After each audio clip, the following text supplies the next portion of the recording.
Scholar परिवारामध्ये आपले सहर्ष स्वागत आहे। मित्रांनो, आज आपण पाहणार आहोत प्रजासत्ताक दिनानिमित्त एक अतिशय सुंदर असं भाषण। हे 10 ओळींचं भाषण आहे। याचा उपयोग लहान मुलं अवश्य करू शकता। थोर आमची भारत माता, आम्ही तिचे संतान। थोर आमची भारत माता, आम्ही तिचे संतान। आमचा भारत देश आहे सर्व जगतात महान, सर्व जगतात महान। सन्माननीय व्यासपीठ, व्यासपीठावरील मान्यवर, प्रमुख पाहुणे, वंदनीय गुरुजन वर्ग व आजच्या कार्यक्रमासाठी जमलेल्या माझ्या बंधू भगिनींनो, व्यवस्थित सावकाश लिहून घ्या। ज्या ठिकाणी तुमचं लिहायचं थांबलेलं आहे त्या ठिकाणी व्हिडिओ पॉज करा आणि सावकाश लिहून घ्यायचं आहे।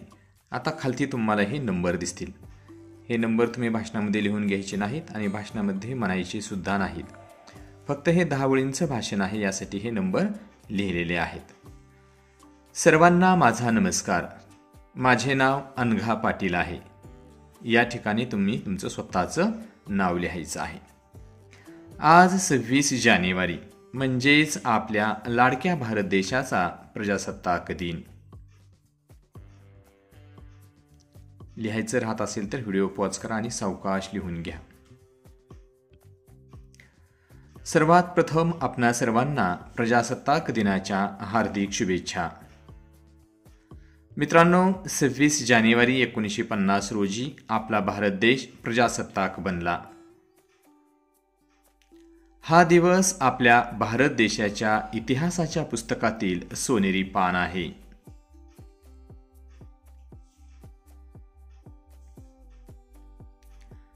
याच दिवशी आपल्या भारत देशाने राज्यघटना स्वीकारली।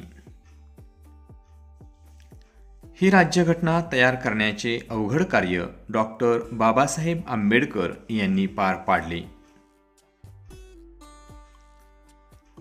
सावकाश लिहा, चांगलं भाषण पाठ करा, याला हातवारे बसवा आणि तुमच्या शाळेमध्ये तुम्ही हे चांगल्या प्रकारे सादर करा। नक्कीच तुम्हाला हे भाषण कौतुकास्पद ठरेल, टाळ्यांचा कडकडाट होईल। या भाषणासाठी तुम्हाला बक्षीस सुद्धा मिळू शकतं। म्हणून आपण त्यांना भारतीय राज्यघटनेचे शिल्पकार असे म्हणतो।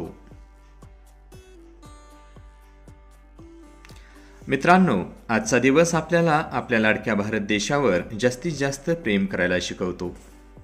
एवढे बोलून मी माझे छोटेसे भाषण संपवतो। मुलींनी या ठिकाणी संपवते लिहायचं आहे आणि मुलांनी संपवतो असं म्हणायचं आहे। जय हिंद, जय भारत माता।